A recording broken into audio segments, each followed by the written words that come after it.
बैठो बैठो, बैठ जाओ सब लोग, बैठ जाओ।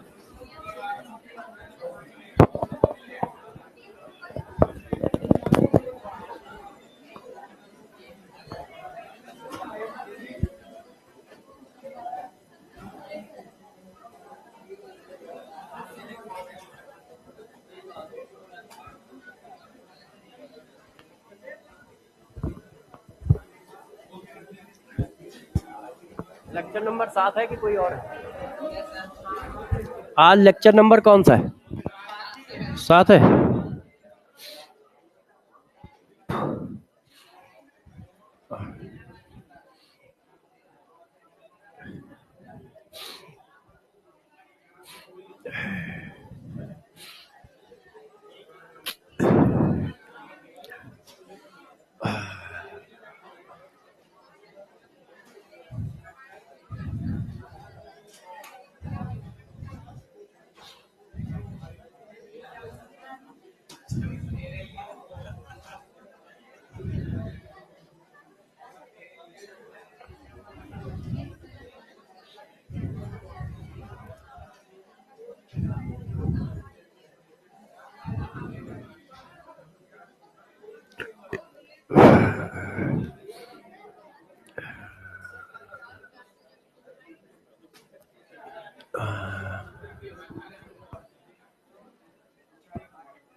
सभी लोग जल्दी आ जाओ तो फिर पढ़ाना शुरू करना है।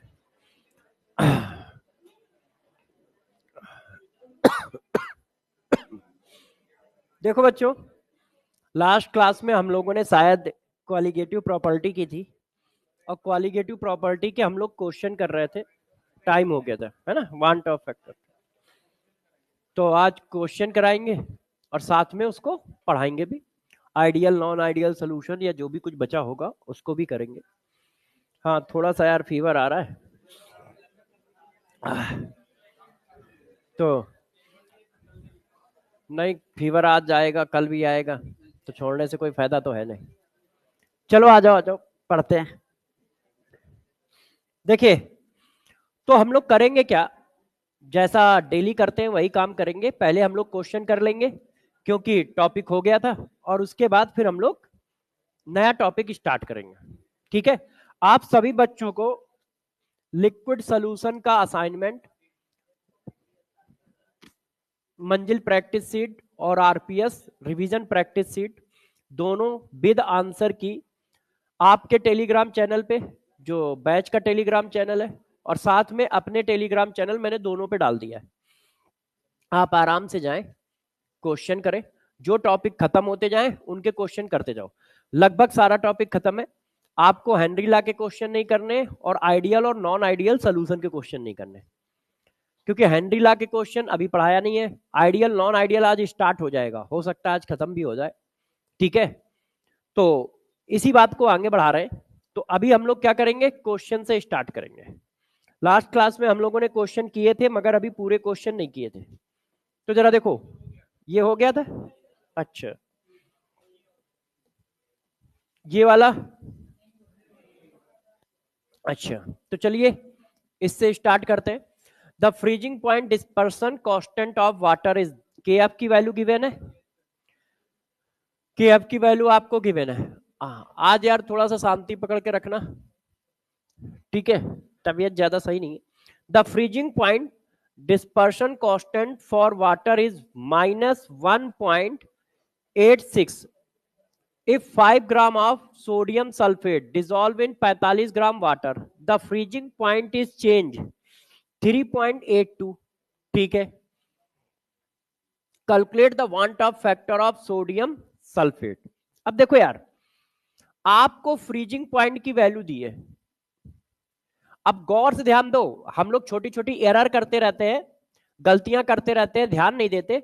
देखो ये freezing point of solution given है, the freezing point is change by minus, नहीं चेंज दिया है, डेल्टा टीएफ दिया है। तो देखो डेल्टा टीएफ की वैल्यू हमें ये दी है, के एफ की वैल्यू ये दी है, आई पूछ रहा है, तो डेल्टा टीएफ इक्वल टू क्या होता है, आई के एफ एम। अब डेल्टा टी एफ की वैल्यू हमने रख दी 3.82, आई हमें निकालना है, के एफ की वैल्यू रख दी 1.86। अब मोलर टी, तो mole of solute 5 divided by sodium sulphate के मॉलिक्यूलर वेट बताओ। सोडियम सल्फेट का मॉलिक्यूलर वेट 200 142। भाई सही किया है ना, बता देना मुझे, मैं तो डायरेक्ट लिख रहा हूं आप लोगों के कहने से। अच्छा, mass of solute in gram into 10⁻³ mole of solute direct लिख दिया, कोई टेंशन तो नहीं है भाई। Mole of solute mass of solvent in gram into 10⁻³। अब वांट ऑफ फैक्टर की वैल्यू निकाल लो। तो वांट ऑफ फैक्टर की वैल्यू कैसे निकालोगे, तो ये ऐसे आ गया, डिवाइडेड बाई ये आ गया। तो अब आई की वैल्यू निकालनी है, तो कैलकुलेशन करिए, हथियार निकालता हूं।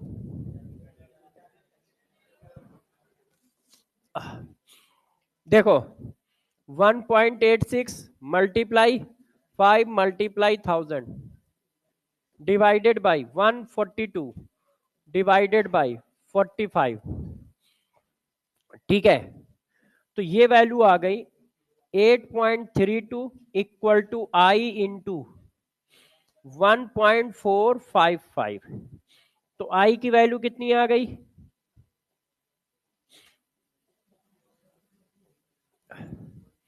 तो देखो 3.82 डिवाइडेड बाई 1.455, आई की वैल्यू आ रही है 2.625।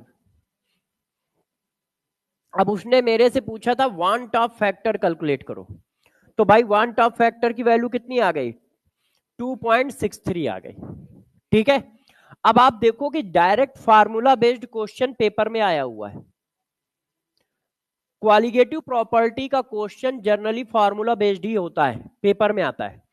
हम लोगों ने क्या किया है, सिर्फ फार्मूले में वैल्यू तो ही डाली है। जनरली ऐसा ही क्वेश्चन आपको मिलेगा, तो आप ये मान के चलो कि ये 4 नंबर आउट टाइप के हैं। भाई 4 फार्मूले याद रखने, उन्हीं 4 में से किसी एक पर क्वेश्चन आ रहा है।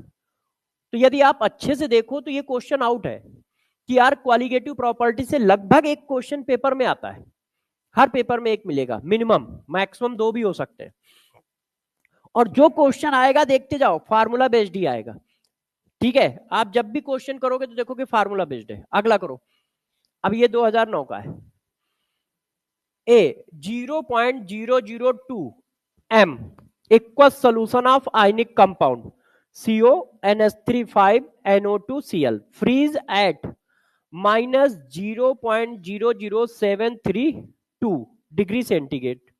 Number of mole of ions which 1 mole of ionic compound produce on being dissolved in water will be. अब जरा देखो ये पूछ क्या रहा है यदि आप देखो तो देखो ये कॉम्प्लेक्स कंपाउंड है, तो जितने भी कॉम्प्लेक्स कंपाउंड होते हैं वो मान लो ऐसे बने, इधर ध्यान दीजिए, ये मान लो कॉम्प्लेक्स कंपाउंड है। अब कॉम्प्लेक्स कंपाउंड में एक हमारे पास हो गया कॉम्प्लेक्स आयन, एक हो गया Cl आयन। तो वो कह रहा है कि एक मोल कॉम्प्लेक्स कंपाउंड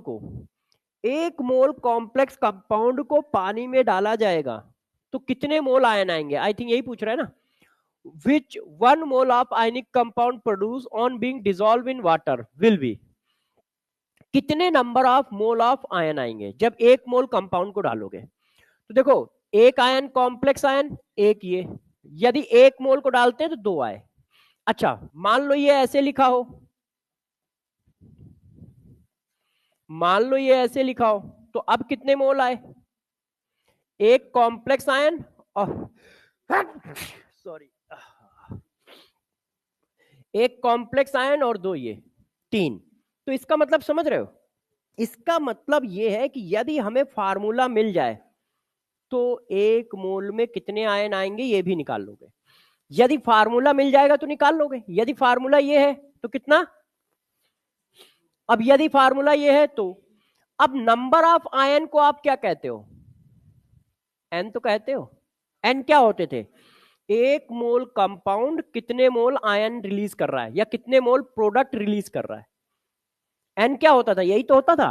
तो इसका मतलब आपको एन की वैल्यू निकालनी है। भाई यदि मैं पूछूं इस मॉलिक्यूल का एन बताओ तो कितना लिखोगे? 2। इस मॉलिक्यूल का एन बताओ, 3। तो एन यही तो होता था, है कि नहीं? तो इसका मतलब वो क्वेश्चन को घुमा रहा है। वो कह रहा है कि एक मोल आयनिक कंपाउंड को पानी में डालने पर कितने मोल आयन आएंगे, जबकि वो एन ही तो पूछ रहा है। भाई एन होता ही क्या है? NaCl है। अब जरा मेरे को बताना, मैं थोड़ा सा एक्सप्लेन कर दूं तो क्वेश्चन 1 मिनट में निकाल लोगे आप लोग। मैं कह रहा हूं जरा बताओ इसमें एन की वैल्यू कितनी है? NaCl का एन 2 है। अच्छा, अब इस चीज को लैंग्वेज में बोल देता हूं। एक मोल NaCl कितने मोल आयन रिलीज करेगा? तो वही तो बात हुई। तो वो पूछ क्या रहा है, इसका मतलब वो एन पूछ रहा है। अब आप समझ गए कि वो पूछ क्या रहा है, तो अब क्वेश्चन खत्म हो गया। आपको पता है यदि एन पूछ रहा है तो आई मिल जाए।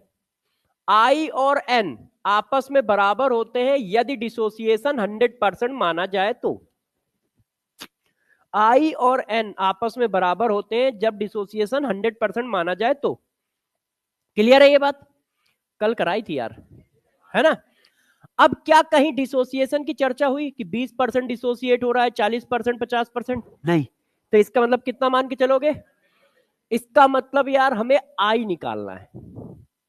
आई निकल आया तो वही तो एन की वैल्यू है, निकालना एन था, मगर जो आई निकलेगा वही एन होगा। इसका मतलब समझ पाए? पिछला क्वेश्चन ये क्वेश्चन सेम है, दोनों में आई निकालना है। उसमें उसने डायरेक्ट बोल दिया, इसमें उसने क्या किया, घुमाया थोड़ा सा। उसने कहा कि एक मोल कंपाउंड कितने मोल आयन प्रोड्यूस करेगा। तो एक मोल कंपाउंड जितने मोल प्रोडक्ट प्रोड्यूस करता है उसको एन कहते हैं। इसका मतलब एन पूछ रहा है। पहले हमें यह समझ में आया कि एन पूछ रहा है, फिर हमें यह समझ में आया कि आई और एन तो बराबर होंगे। क्यों? क्योंकि परसेंटेज डिसोसिएशन की चर्चा ही नहीं है, तो 100% डिसोसिएशन मान के चलेंगे। इसका मतलब आई निकालना है यार। अब बस क्वेश्चन खत्म हो गया। अब खत्म हो गया। जैसे ही मैंने कहा आई निकालना है तो तुमने कहा यार इसका मतलब फार्मूला चिपकाना है। देखो, इसमें बस लैंग्वेज थोड़ी ज्यादा खेली गई है। डेल्टा टीएफ की वैल्यू भाई ने ये देखो दे रखी है। अब आप गौर से देखो, इसने फ्रीजिंग पॉइंट दे रखा है, डेल्टा टीएफ नहीं दे रखा है। 0.0020 m equal solution of ionic compound freeze at इतना, फ्रीजिंग पॉइंट है, मगर इक्वस लगा है। तो फ्रीजिंग पॉइंट और डेल्टा टीएफ दोनों सेम होंगे। क्यों? क्योंकि देखो, फ्रीजिंग पॉइंट ये हुआ,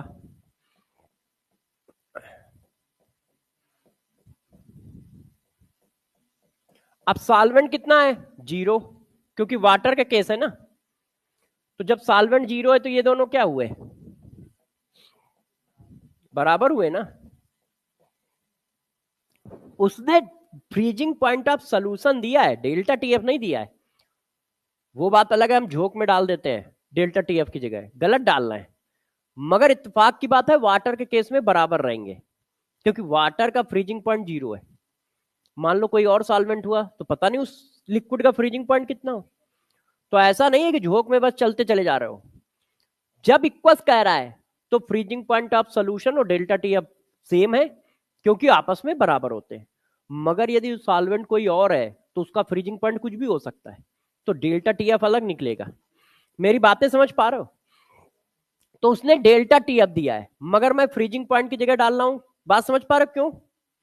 क्योंकि वाटर के केस में फ्रीजिंग पॉइंट ऑफ सोल्यूशन और डेल्टा टीएफ की वैल्यू सेम होती है, क्योंकि वाटर का फ्रीजिंग पॉइंट कितना होता है? 0 होता है। तो मैंने इसकी वैल्यू यहां पे डाल दी। आई अपने को निकालना है, के एफ की वैल्यू भाई ने दे रखी है, कंसंट्रेशन भाई ने दे रखा है। देखो डायरेक्ट फार्मूला बेस्ड क्वेश्चन है, कट्टम काट खेल लेना है। खेलो भाई कट्टम काट, 1 2 3 4 5, ठीक है, और 1 2 3 4। अब इसको सॉल्व कर लो। तो 732 डिवाइडेड बाई 1.86 डिवाइडेड बाई 2 और पॉइंट लगा दोगे 1.67 मतलब अप्रोक्सीमेट। तो अब आई की वैल्यू 2 आई है, जो आई की वैल्यू है वही एन की वैल्यू है, तो एन की वैल्यू भी 2 हो गई। तो ऐसा कोई आंसर है? तो यदि आप देखो ये पिछले वाले क्वेश्चन से भी इजी है, मगर लैंग्वेज इसकी बहुत टफ थी। क्यों?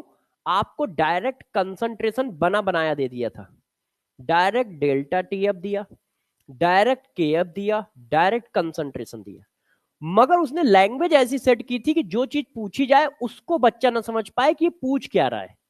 उसने कहा how many mole of ions produce when 1 mole of ionic compound dissolve in water. 1 mole ionic compound को पानी में डालोगे, जो आएगा उसी को तो एन कहते हैं। एन की डिफिनीशन यही थी कि 1 मोल सॉल्यूट कितने मोल सॉल्यूट पार्टिकल जनरेट करता है आफ्टर डिसोसिएशन। तो इसका मतलब एन पूछ रहा था, और अल्फा की वैल्यू यदि 1 है तो एन और आई बराबर है, इसका मतलब आई पूछ रहा है। और डायरेक्ट फार्मूले में वैल्यू डाल दोगे आई निकल आएगा, तो आई आ गया, एन आ गया, क्वेश्चन खत्म हो गया।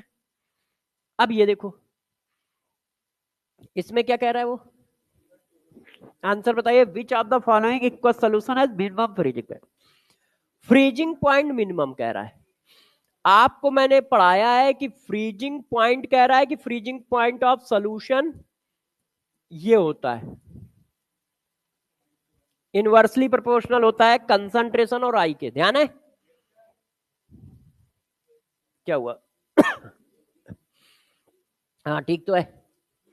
अब देखो डेल्टा टीएफ नहीं कह रहा है, डेल्टा टीएफ डायरेक्टली प्रोपोर्शनल होता है, वो फ्रीजिंग पॉइंट ऑफ सोल्यूशन कह रहा है, तो सोल्यूशन इनवर्सली प्रोपोर्शनल होता है और डेल्टा टीएफ डायरेक्टली प्रोपोर्शनल होता है। तो डेल्टा टीएफ नहीं कह रहा है, वो कह रहा है which of the following equal solution has minimum freezing point. तो मिनिमम के लिए ये क्या होना चाहिए? मैक्सिमम। तो अब देख लो मैक्सिमम किसकी वैल्यू है। आई कितना है? 2। आई कितना है? 3। आई समझ पा रहे हो कैसे निकाला? 2 आयन है, आई 2, जितना एन उतना आई। 100% 100% डिसोसिएशन मान के 100% डिसोसिएशन मान के चल रहा है।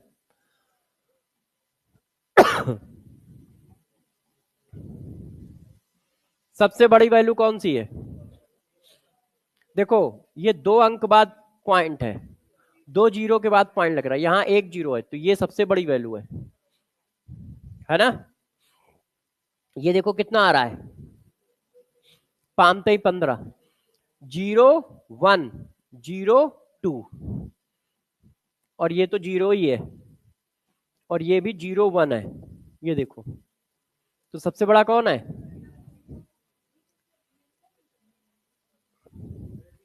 ये मैक्सिमम होगा तो ये मिनिमम होगा ना। बात समझ पा रहे हो सब लोग?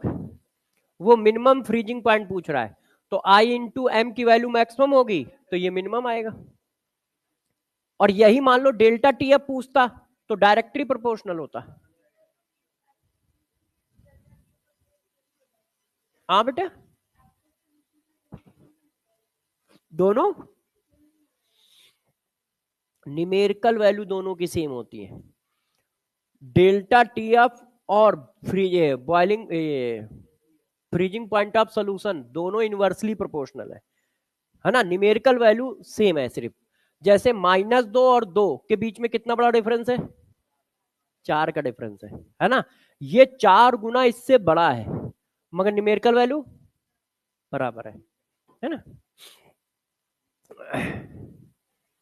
मतलब समझ पा रहे हो क्या हो रहा है?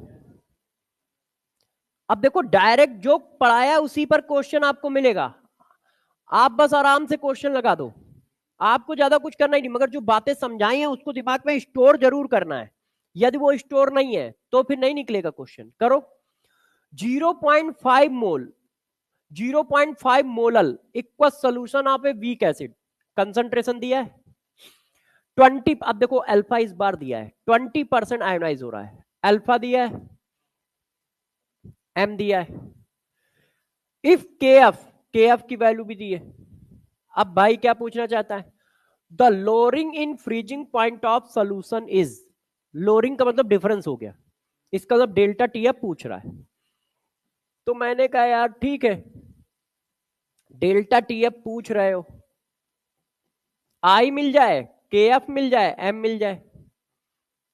एम डायरेक्ट दिया है, के एफ डायरेक्ट दिया है, बस आई का जुगाड़ लग जाए। आई इक्वल टू हमें आता है एन की वैल्यू कितनी, कितने आयन है, 1 2, एन की वैल्यू कितनी है, सही है। अल्फा की वैल्यू 0.2 परसेंटेज में दिया है, इसको फ्रैक्शन बनाने के लिए क्या करोगे, 100 से डिवाइड। तो कितना आया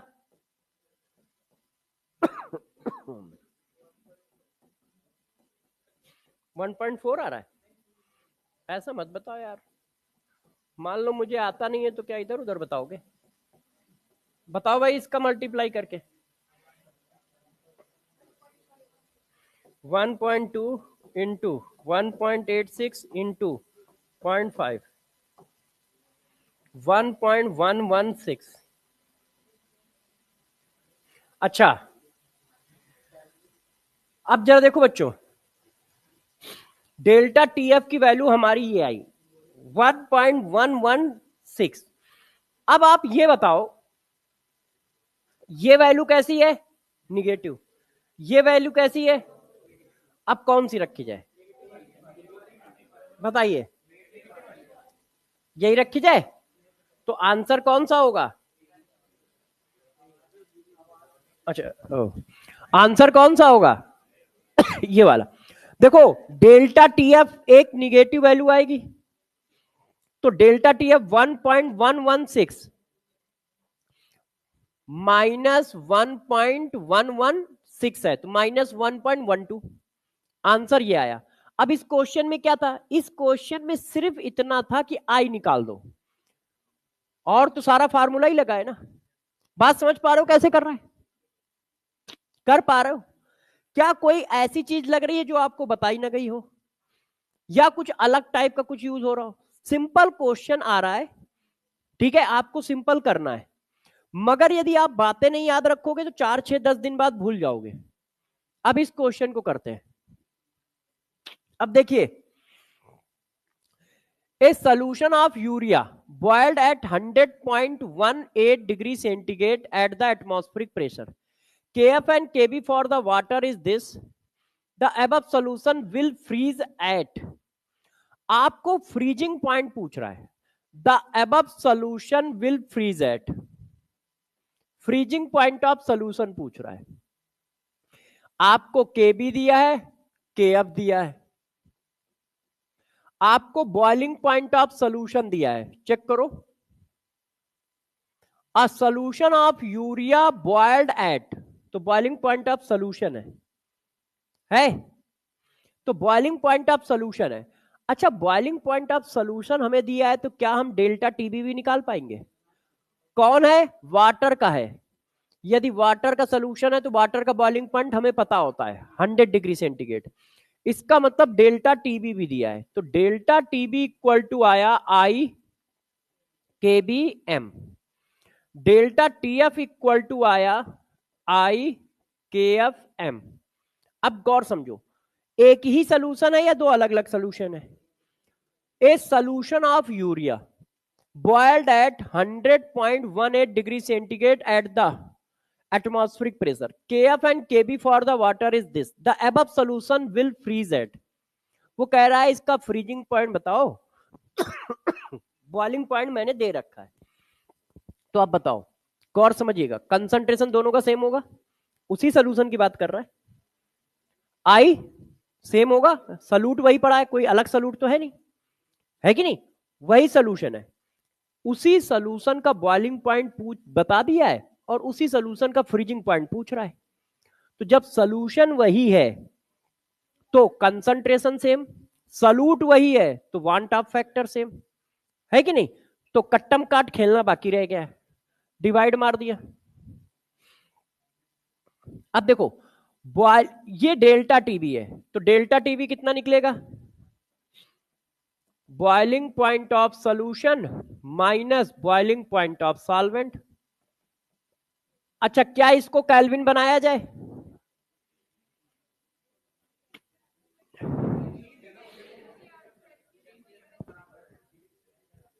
बताइए, क्या इसको केल्विन बनाया जाए? तो देखो, यदि टेम्परेचर डिफरेंस में है तो आप चाहे उसको केल्विन में लिखो चाहे डिग्री सेंटीग्रेड में लिखो, बात एक ही होती है।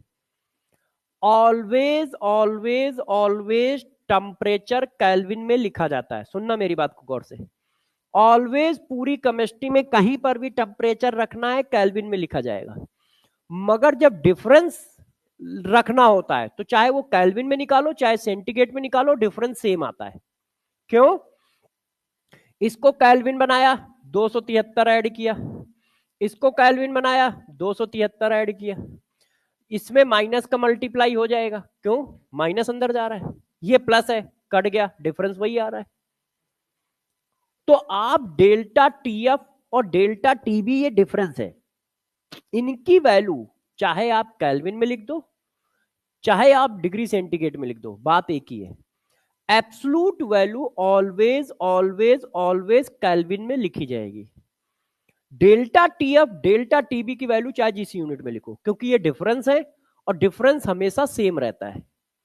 केल्विन माइनस केल्विन करोगे तो भी वही डिफरेंस आएगा, degree centigrade minus degree centigrade करोगे तो भी वही डिफरेंस आएगा।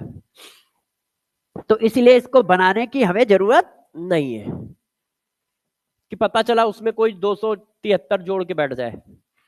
अच्छा, अब हमसे पूछ रहा है फ्रीजिंग पॉइंट ऑफ सॉल्यूशन, हम निकाल रहे हैं यहां डेल्टा टीएफ। वाटर के केस में दोनों बराबर होते हैं, तो इसकी जगह मैं डायरेक्ट यही लिख दूं तो कोई बुरा तो नहीं मानेगा। अब के एफ और के बी की वैल्यू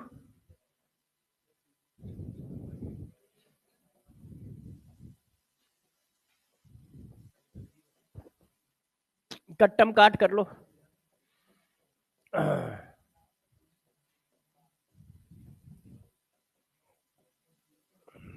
बताओ भाई क्या आएगा?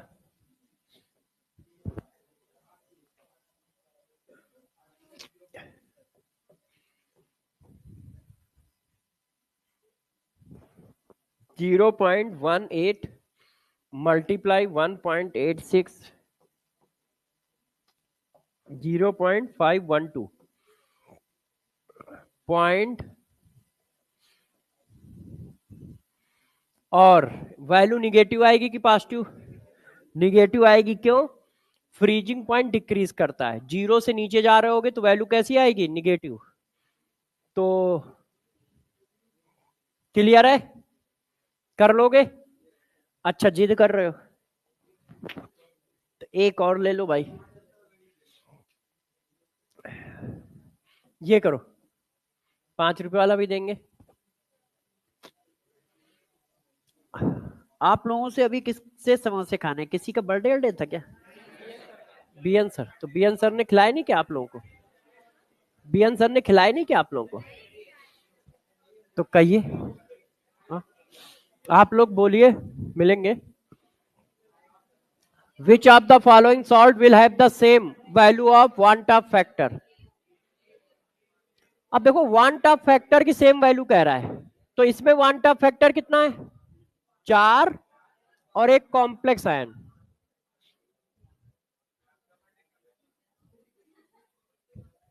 मेरा तब आता है जब आप एग्जाम देने जाते हो, ठीक है ना, तो उस समय सब लोग एग्जाम दे रहे होंगे। I equal to n equal to 5। भाई आज इमारत की कोई भी ईंट गिर सकती है। देखो, 4 आयन ये हो गए, एक आयन कॉम्प्लेक्स आयन हो गया, 5 हो गए, तो n की वैल्यू 5 और जो n की वैल्यू वही I की वैल्यू। ठीक, अब 5 वाला कौन है ये चेक करना है। 2 और 3, 5 डायरेक्ट लिख रहा हूं, कोई दिक्कत तो नहीं आ रही भाई लोगों? सही चल रहा है? दिक्कत तो नहीं है? इधर तुम लोग का जनता, उधर पीछे, मस्त है, समझ पा रहे हो? ठीक है ना? तो बस ठीक है। अब देखो, एक और एक दो, एक और तीन चार, दो और एक तीन, तो पांच सिर्फ इसी का आ रहा है। ठीक है, अच्छा अब इस क्वेश्चन को करते हैं। अब देखिए क्या कह रहा है, 0.004 M sodium sulphate is isotonic. Isotonic का मतलब, आइसोटोनिक का मतलब, आइसोटोनिक का मतलब दोनों के वेपर प्रेशर सेम होंगे। इसका मतलब भाई कह रहा है इसका वेपर प्रेशर और इसका वेपर ऑस्मोटिक प्रेशर, इसका ऑस्मोटिक प्रेशर और इसका ऑस्मोटिक प्रेशर सेम है। तो क्वेश्चन है 0.004 M sodium sulphate is isotonic with 0.01 M glucose, degree of dissociation of sodium sulphate. इसका मतलब क्या पूछ रहा है, अल्फा पूछ रहा है, किसका, सोडियम सल्फेट का। अब सोडियम सल्फेट आयोनाइज होगा ना, इसका मतलब यार अल्फा पूछ रहे हो। एन की वैल्यू कितनी है, दो सोडियम आयन एक सल्फेट आयन, तीन। यदि आप अल्फा पूछ रहे हो तो बस आई पता चल जाए, आई पता चल जाएगा तो अल्फा निकल आएगा। सही है। अब आई कैसे पता चले, पहला सॉल्यूशन, ये और ये क्या है, आइसोटोनिक। यदि आइसोटोनिक है इसका मतलब ऑस्मोटिक प्रेशर क्या होंगे, बराबर। सोडियम सल्फेट का ऑस्मोटिक प्रेशर ग्लूकोज के ऑस्मोटिक प्रेशर के क्या होगा, बराबर। ऑस्मोटिक प्रेशर की value I1C1 RT, I2C2 RT, RT से RT कट गया, I1C1 इक्वल टू I2C2। इसका I अपने को निकालना है, C कितना दिया है, 004। अब ग्लूकोज का I कितना होता है, कार्बोहाइड्रेट है, कार्बोहाइड्रेट का I 1, कार्बोहाइड्रेट 1 है कि नहीं, सही चल रहा है?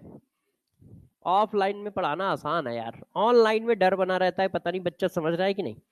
ऑफलाइन में तो सारे बच्चे कहते सर सही चल रहा है, आप भागे रहो भागे रहो। कट्टम काट खेल के बताओ,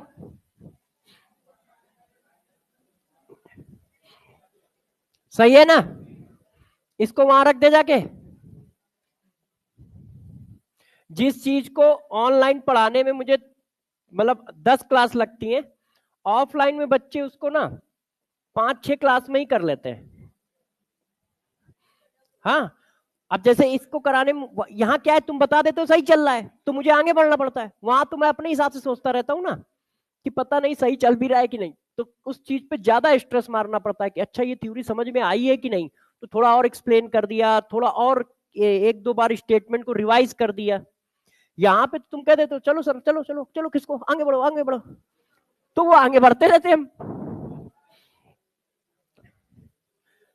अच्छा इधर देखो कोई गड़बड़ हो गई, अच्छा इधर गड़बड़ हुई है ना, हाँ गड़बड़ क्या हुआ, अच्छा अभी अल्फा से डिवाइड करना बाकी है।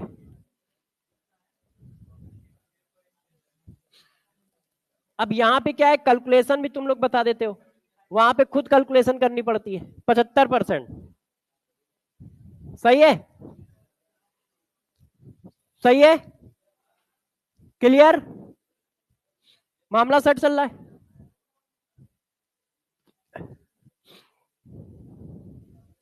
समझ पा रहे हो ना? चलो फिर मामले में थोड़ा सा ट्विस्ट लाया जाए, इस क्वेश्चन को करो। At higher altitude, water boil at temperature less than 100 degree centigrade because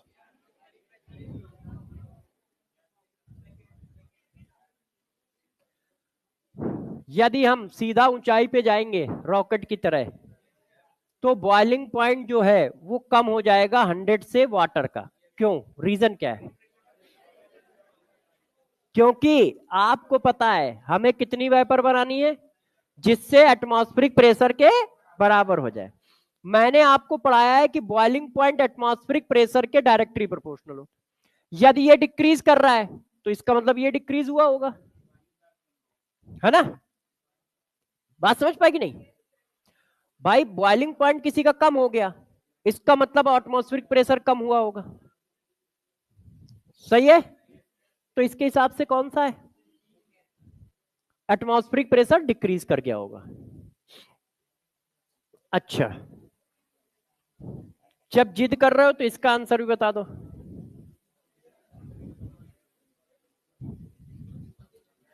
arrange the following equal solution in order of their increasing boiling point. Order पूछ रहा है तो बॉइलिंग पॉइंट किसके प्रोपोर्शनल होता है?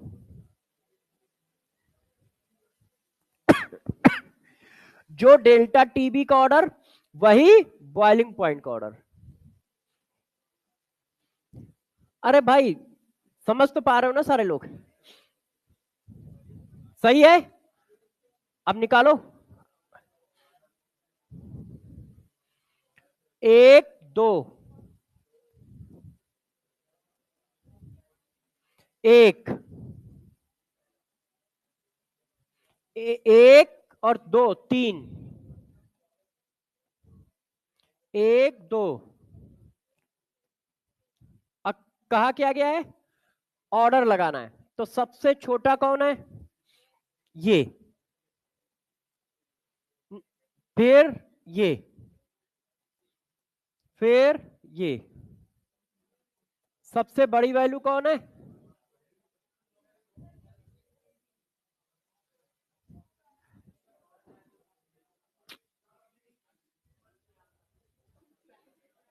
आंसर मैच नहीं कर रहा है, क्या हो गया? अच्छा, थोड़ा मन की आंखों की जरूरत पड़ रही है ना? भाई ने लिखा क्या पहले एक बार समझ लेने दो। मैंने 1 को पहले लगाया है, भाई ने इसको सबसे पीछे लगाया है। ये क्या लगा यार?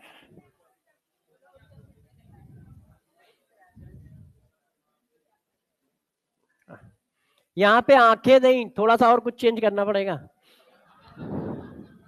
देखिए,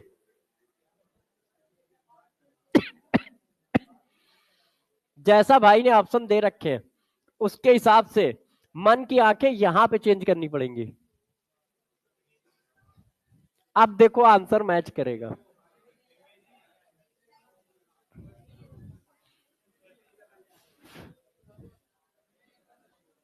देखो, बॉइलिंग पॉइंट का ऑर्डर ये है, एक मिनट, बॉइलिंग पॉइंट का ऑर्डर ये है, तो फ्रीजिंग पॉइंट का जस्ट अपोजिट होगा। क्योंकि तब भी मैच नहीं कर रहा है क्या? तब भी नहीं आ रहा है।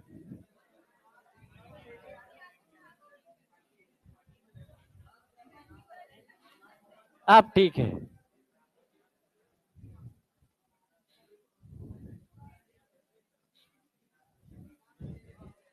अब ठीक है, आंसर इज ई, है ना? हाँ, नीट में आएगा, बस ऑप्शन सही आएंगे, वहां ऑप्शन गलत नहीं आएंगे। इस क्वेश्चन का आंसर बताओ। +5 -5, ओए, -5 पे पेन ही नहीं चल रहा है, और टाइम 1 मिनट। चलो, जिसका जिसका सही उसके +5, और जिनका जिनका गलत उनके -5। -5 आपको देने, +5 मुझे देने। जब टोटल 50 रुपए हो जाएंगे तब मिलेंगे, उससे पहले नहीं मिलेंगे।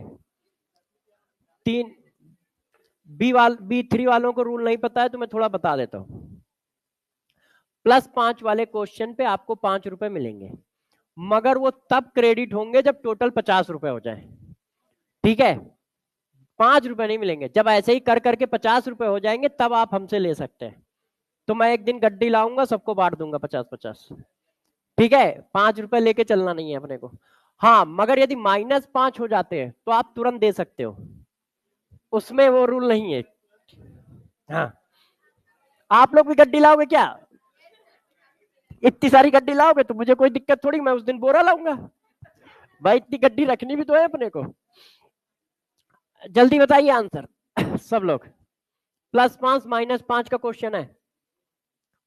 ठीक है, जिस दिन जिसके 50 रुपए हो जाए आप ले सकते हो, अपना बस काउंट करते रहना ईमानदारी से।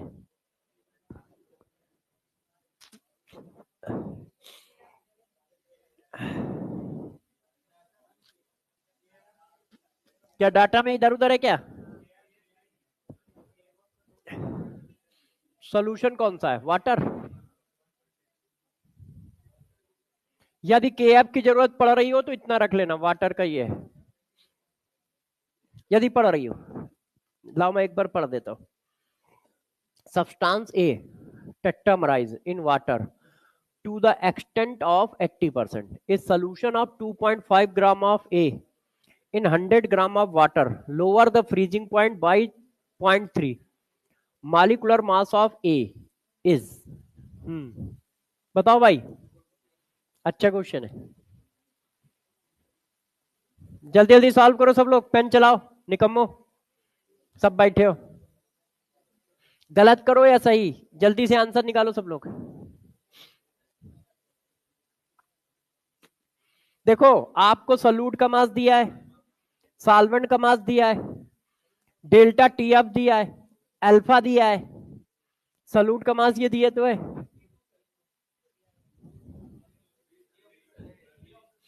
अपना अपना आंसर निकाल के बैठ जाओ बस। देखिए, delta T F equal to I K F M.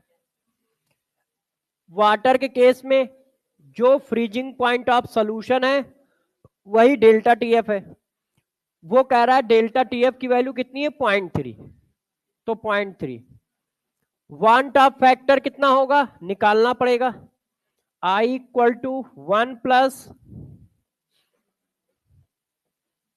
Association के केस में फार्मूला क्या था? I equal to 1 plus 1/n-1 into alpha. अब देखो बच्चों, यहां पर आपको n की वैल्यू चाहिए। आप कह रहे हो ये क्या हो रहा है? टेट्रामराइज हो रहा है, तो n की वैल्यू कितनी है? 4। अल्फा की वैल्यू कितनी है? 0.8। तो ये आया 1। अब ये आया 3/4 इंटू 0.8, तो 2 आ गया, 1.6 आई निकल आया। क्लियर है?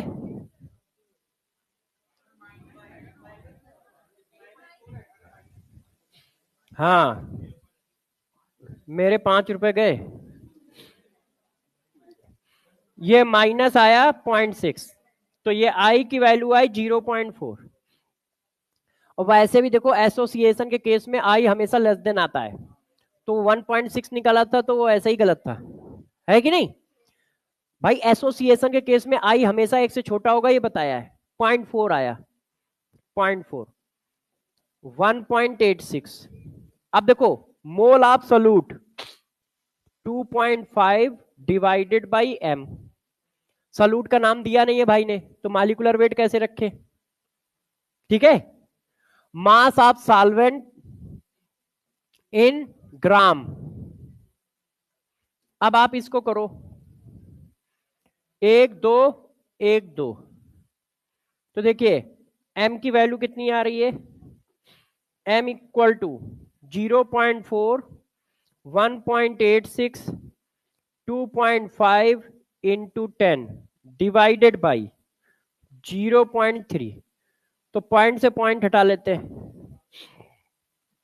अब इसको करो, हथियार 4 into 1.86 into 2.5 into 10 divided by 3,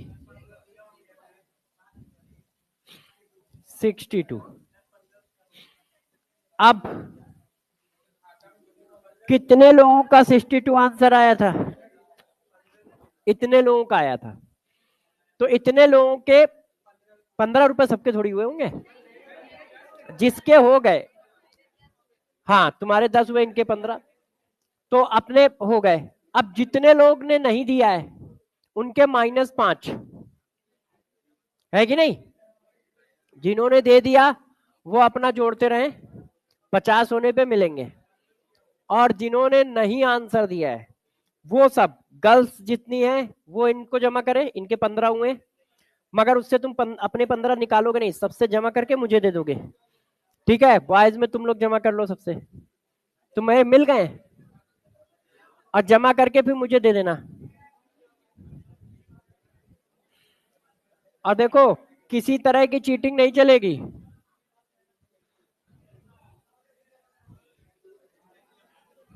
हाँ, लास्ट एंड फाइनल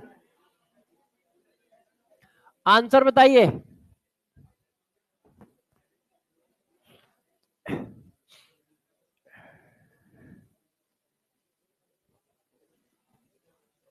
आंसर बताओ भाई। Degree of ionization is 0.2। सब लोग आंसर बताए। In a 0.2 molal equal solution of weak acid HX। देखो, मोललिटी आपको दी है, डिग्री ऑफ आयोनाइजेशन अल्फा आपको दिया है, फ्रीजिंग पॉइंट KF की वैल्यू इसमें भी नहीं दी है, आप अपनी तरफ से रख ले, दी होनी चाहिए। The freezing point of solution will be nearest to. अब हमें फ्रीजिंग पॉइंट ऑफ सोल्यूशन चाहिए, तो जो डेल्टा TF की वैल्यू होगी वही फ्रीजिंग पॉइंट ऑफ सोल्यूशन होगा। वाटर के केस में दोनों आपस में बराबर होते हैं। आई की वैल्यू कैसे निकालेंगे? I equal to 1 + n-1 into alpha. देखो, 1 और 2, n की वैल्यू कितनी है? 2, अल्फा की वैल्यू 0.3, तो I की वैल्यू 1.3, KF की वैल्यू ये। अब मोलारिटी दी है डायरेक्ट 0.2, तो ये आ गया ऐसे। अब आप मल्टीप्लाई करें तो 0.48 आ रहा है ना। अब कैसा आएगा? माइनस का। क्यों? वाटर का केस है तो 0 से नीचे आएगा, तो निगेटिव आएगा। कर पा रहे हो सब लोग? क्लियर है? समझ पा रहे हो ना कैसे हो रहा है? अब देखो, ये 8-10 क्वेश्चन मैंने कर लिए, आप अपना मैक्सिमम से मैक्सिमम क्वेश्चन लगाएं। अब हेडिंग डाल दो, आइडियल और नॉन आइडियल सोल्यूशन। आइडियल और नॉन आइडियल सोल्यूशन।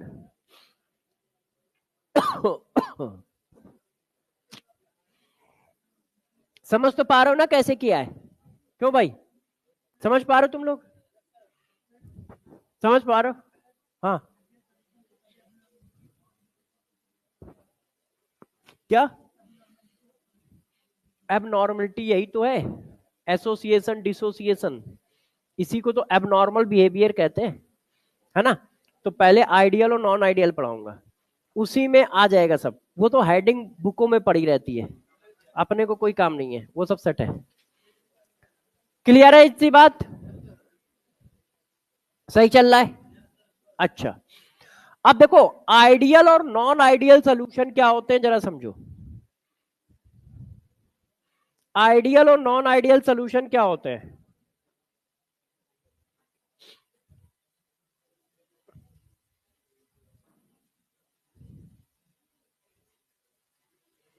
जो वांट ऑफ फैक्टर बताने के बाद जो बताया है वो सब एबनॉर्मल बिहेवियर ही है।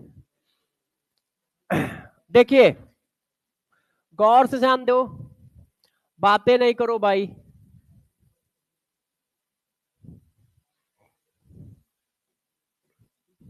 देखो, बाइनरी सॉल्यूशन का मतलब होता है ऐसा सॉल्यूशन जिसके दो कंपोनेंट हो।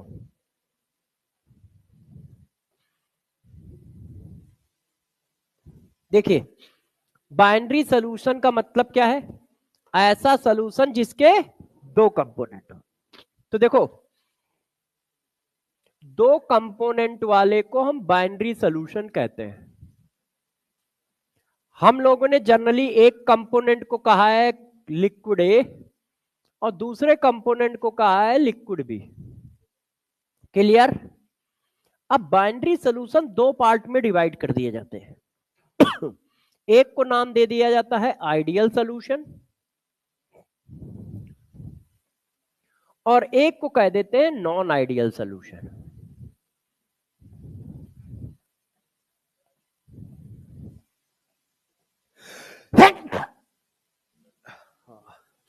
आइडियल किसको कहते हैं जरा ये समझो, और नॉन आइडियल किसको कहते हैं जरा ये समझो। देखो आइडियल का मतलब क्या है, आइडियल सोल्यूशन वो होते हैं जो राउल्ट्स लॉ को फॉलो करते हैं। चलो अब आप लोग बताओ, मैं थोड़ी देर रिलैक्स करता हूं। तो जरा आइडियल सोल्यूशन के बारे में कुछ डिटेल दो आप लोग।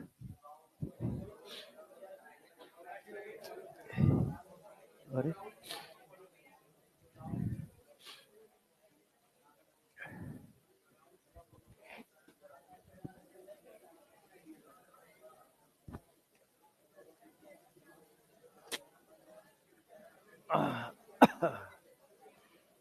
हाँ भाई, आइडियल सोल्यूशन और नॉन आइडियल सोल्यूशन किसको कहते हैं?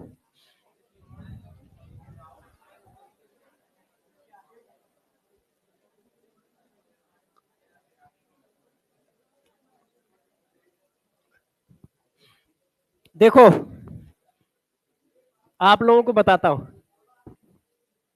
ध्यान दीजिए, बहुत सिंपल है। जो राउल्ट्स लॉ को फॉलो करते हैं, अब राउल्ट्स लॉ को फॉलो करने का मतलब ये तो होगा नहीं कि राउल्ट्स लॉ के पीछे पीछे चलेंगे हम लोग, इसका मतलब उनकी इक्वेशन को फॉलो करते हैं। जो राउल्ट्स लॉ की इक्वेशन को फॉलो करते हैं वो आइडियल सोल्यूशन है। मतलब उनका vapour pressure PT equal to PA plus PB के बराबर होता हो। जो राउल्ट्स लॉ को फॉलो करते हैं उनको हम आइडियल सोल्यूशन कहते हैं। जरा सुनते जाइएगा, जो राउल्ट्स लॉ को फॉलो करेंगे उनको हम आइडियल सोल्यूशन कहेंगे। इसका मतलब PT equal to PA plus PB के बराबर होना चाहिए। गौर से सुनिएगा, ये जो पीटी है ये एक्सपेरिमेंटल वैल्यू है। किसी भी सॉल्यूशन का वेपर प्रेशर निकालना है तो आप क्या करोगे, उसमें बैरोमीटर लगा दोगे, रीडिंग आ गई, वो वेपर प्रेशर आप सॉल्यूशन आ गया, तो डायरेक्ट टोटल प्रेशर आएगा वहां। बैरोमीटर लगाने से क्या होगा भाई, जो सॉल्यूशन की वेपर है उसकी रीडिंग आएगी। तो जो पीटी होता है वो एक्सपेरिमेंटल वैल्यू है, वो डायरेक्ट एक्सपेरिमेंट से निकाली है। राउल्ट्स लॉ ने कहा कि तुम एक्सपेरिमेंट करो के निकालोगे, पैसे खर्च करके निकालो, हम बिना पैसे खर्च करके निकाल देंगे। उनसे पूछा गया कैसे, तो उन्होंने कहा पीए और पीबी का सम उतना ही आएगा जितना तुम डायरेक्ट टोटल प्रेशर एक्सपेरिमेंट से निकालोगे। पीए कैसे निकलेगा, पीए निकलता है पीए नॉट का ये, पीए नॉट एक कांस्टेंट वैल्यू है, इसका मतलब वो हमेशा नोन है, और का ये मोल फ्रैक्शन है वो तो हम कैलकुलेट करना जानते ही हैं। तो ये जो पीटी होता है इसको एक्सपेरिमेंटल वैल्यू कहा जाता है, और ये राउल्ट्स लॉ है, ये राउल्ट्स लॉ है। जरा समझना दोनों में क्या है। आप जब लिखते हो PT equal to PA plus PB, इसका मतलब क्या है, इसका मतलब है राउल्ट्स लॉ ने कहा टोटल प्रेशर की वैल्यू पीए प्लस पीबी है, पीए प्लस पीबी है। और जो हम एक्सपेरिमेंट से निकालते हैं तो हमें पार्शियल प्रेशर थोड़ी मिलता है, सोल्यूशन है तो सोल्यूशन की वेपर मिली, तो जब सोल्यूशन की वेपर आई तो बैरोमीटर ने तो प्रेशर पढ़ा है ना।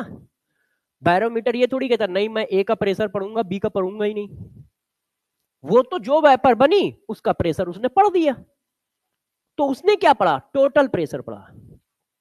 तो ये जो पीटी होता है इसको बोलते हैं एक्सपेरिमेंटल प्रेशर, और पीए प्लस पीबी के बराबर होगा, ये राउल्ट्स ने बताया। राउल्ट्स ने कहा कि पीए प्लस पीबी टोटल प्रेशर होता है, और ये पेन कॉपी से निकाला जा सकता है, मतलब थ्योरेटिकल वैल्यू पीए नॉट का ये पीए नॉट कांस्टेंट होता है, काई ये मोल होते हैं, हम आराम से निकाल सकते हैं। पीबी नॉट कांस्टेंट होता है, काई भी मोल होते हैं, हम आराम से निकाल सकते हैं। क्यों? हम ही ने तो पानी डाला है। अच्छा, 2 ग्राम पानी डाला है तो 2 ग्राम पानी के मोल बना दिए। अच्छा, 3 ग्राम एल्कोहल डाला है, 3 ग्राम एल्कोहल के मोल बना दिए। एक्सपेरिमेंट नहीं करना पड़ रहा है, हमें वैल्यू मिल गई। तो इसका मतलब ये राउल्ट्स लॉ की वैल्यू है। तो राउल्ट्स लॉ की वैल्यू और एक्सपेरिमेंटल वैल्यू बराबर आ रही है, इसका मतलब राउल्ट्स लॉ फॉलो हो रहा है। तो जब सॉल्यूशन राउल्ट्स लॉ को फॉलो कर रहा है तो वो आइडियल है। मतलब जो वैल्यू राउल्ट्स लॉ निकालना है वही वैल्यू एक्सपेरिमेंट से निकल के आ रही है। तो ऐसे सॉल्यूशन को आइडियल सॉल्यूशन कहते हैं। जो राउल्ट्स लॉ को फॉलो नहीं कर रहा है, does not follow Raoult's law. जो राउल्ट्स लॉ को फॉलो नहीं कर रहा है वो नॉन आइडियल है। इसका मतलब एक्सपेरिमेंट से जो वैल्यू आ रही है और जो राउल्ट्स लॉ से वैल्यू आ रही है वो बराबर नहीं है, वो बराबर नहीं है। एक्सपेरिमेंट से वैल्यू अलग आ रही है, राउल्ट्स लॉ के थ्रू वैल्यू अलग आ रही है। तो जो राउल्ट्स लॉ को फॉलो करते हैं वो आइडियल होते हैं और जो नहीं करते हैं वो नॉन आइडियल होते हैं।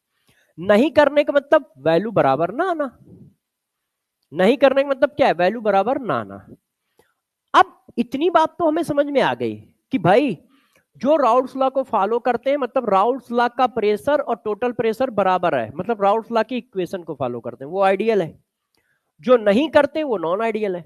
अब वैल्यू जब बराबर नहीं आ रही है तो 2 केस बन गए, या तो वैल्यू ज्यादा आएगी या वैल्यू कम आएगी। भाई राउल्ट्स लॉ से जो वैल्यू निकली और जो बैरोमीटर ने पड़ी वो बराबर नहीं है, तो उनमें क्या रिलेशन हो सकता है? या तो बैरोमीटर वाली वैल्यू कम हो सकती है या बैरोमीटर वाली वैल्यू ज्यादा हो सकती है राउल्ट्स लॉ से। इसी वजह से इसके फर्दर 2 केस हो गए। इसी वजह से इसके फर्दर 2 केस हो गए। ये फर्दर 2 पार्ट में डिवाइड हो गया। क्यों? क्योंकि या तो वैल्यू ज्यादा होगी या वैल्यू कम होगी। देखो, आपने कहा कि भाई ये ऐसी इक्वेशन है, एक्सपेरिमेंटल वैल्यू राउल्ट्स लॉ की वैल्यू के बराबर नहीं है।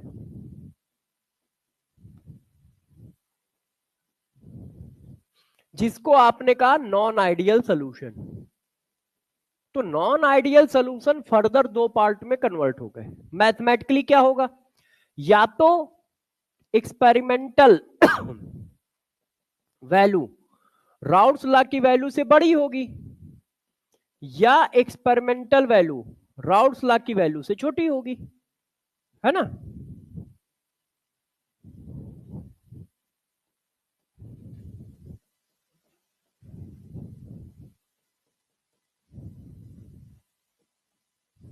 यही तो होगा, ठीक है कि नहीं? अब इस मैथ का नाम रख दिया गया, ये जो मैथ्स में लिखा है इसका नाम रख दिया गया। ज्यादा का मतलब क्या होता है? पॉजिटिव। तो उन्होंने कहा यार एक्सपेरिमेंटल वैल्यू ज्यादा आ रही है, इसका मतलब पॉजिटिव डेविएशन। राउल्ट्स लॉ बेचारे कम बता रहे हैं, रियलिटी में वैल्यू ज्यादा है, तो इसको नाम दिया गया पॉजिटिव डेविएशन। इसको नाम दिया गया पॉजिटिव डेविएशन। अच्छा, राउल्ट्स लॉ जितनी वैल्यू बता रहे हैं उससे कम आ रही है रियलिटी में, तो इसको नाम दिया गया negative deviation. Negative deviation.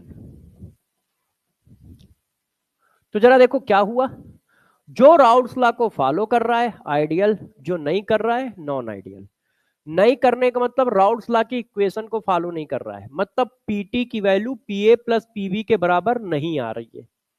PT experimental value है, पीए प्लस पीबी राउल्ट्स लॉ की वैल्यू है। अब जब बराबर नहीं आ रही है तो 2 केस, या तो एक्सपेरिमेंटल वैल्यू बड़ी आएगी या छोटी आएगी।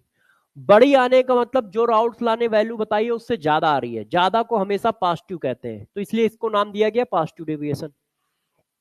कम को हमेशा निगेटिव कहते हैं, इसलिए इसको नाम दिया गया निगेटिव डेविएशन। इतना क्लियर है? अच्छा, अब इनके बीच में बहुत सारे रिलेशन है। अभी तो मैंने मोटी मोटी डिफिनीशन इनकी बता दी। बाइनरी सॉल्यूशन का मतलब ऐसे सॉल्यूशन जिसमें 2 कंपोनेंट हो, उनको हमने 2 पार्ट में डिवाइड किया, ideal solution non ideal solution. जो राउल्स लॉ को फॉलो करते हैं उनको आइडियल सोल्यूशन बोला गया, जो राउल्स लॉ को फॉलो नहीं करते उनको नॉन आइडियल सोल्यूशन बोला गया। राउल्स लॉ को फॉलो करने का मतलब पीटी वैल्यू, एक्सपेरिमेंटल वैल्यू और राउल्स लॉ की वैल्यू बराबर है। राउल्स लॉ को फॉलो ना करने का मतलब एक्सपेरिमेंटल वैल्यू और राउल्स लॉ की वैल्यू बराबर नहीं है। बराबर ना होने पर दो केस हो जाते हैं, या तो ज्यादा होगा या कम होगा। ज्यादा को हम पॉजिटिव डेविएशन कहते हैं और कम को हम निगेटिव डेविएशन कहते हैं। इतनी बात ठीक है। अब देखो इनकी प्रॉपर्टी क्या आती है उस पर डिस्कशन करते हैं। अब देखिए,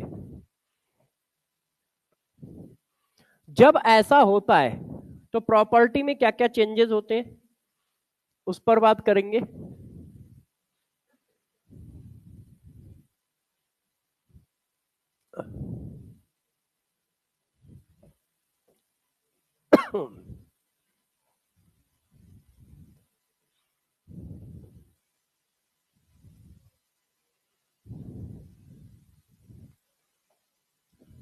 देखो बच्चों,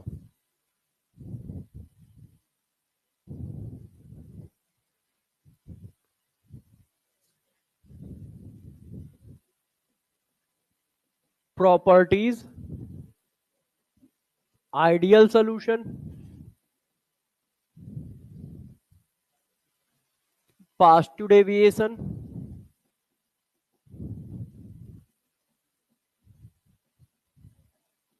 और निगेटिव डेविएशन।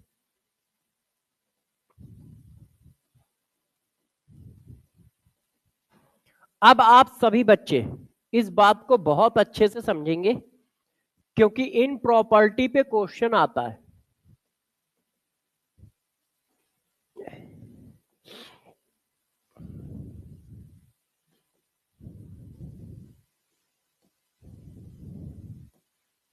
देखो, एक एक करके लिखते और सब आप जानते हो, टैलेंटेड हो, जरा बस समझते जाना।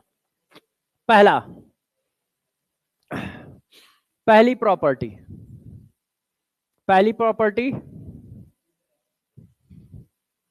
Vapour pressure.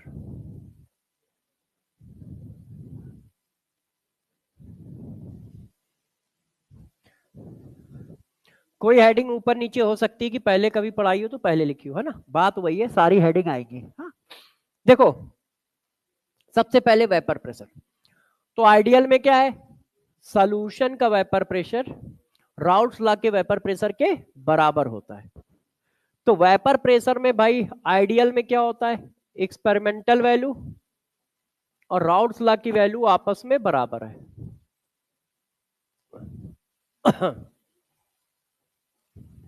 ठीक है कि नहीं, यही तो है, क्लियर है। अब जरा इस बात को गौर से समझिए, जब आप इसका, गौर से ध्यान दीजिएगा, डरिएगा नहीं। अब ये मैंने लैंग्वेज में लिखा।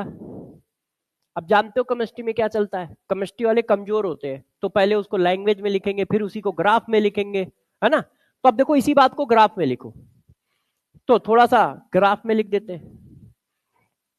तो इसका ग्राफ कैसे बनता है, मैंने लास्ट क्लास में बनवाया है।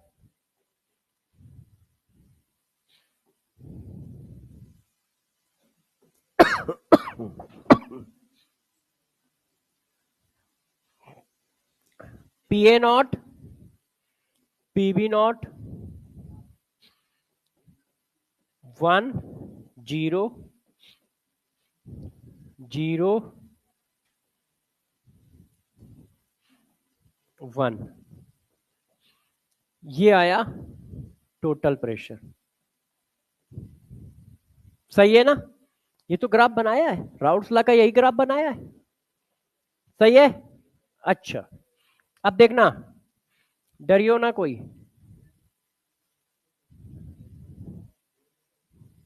अब ये सुविधा आपके पास भी हो तो आप भी ऐसा कर सकते हो।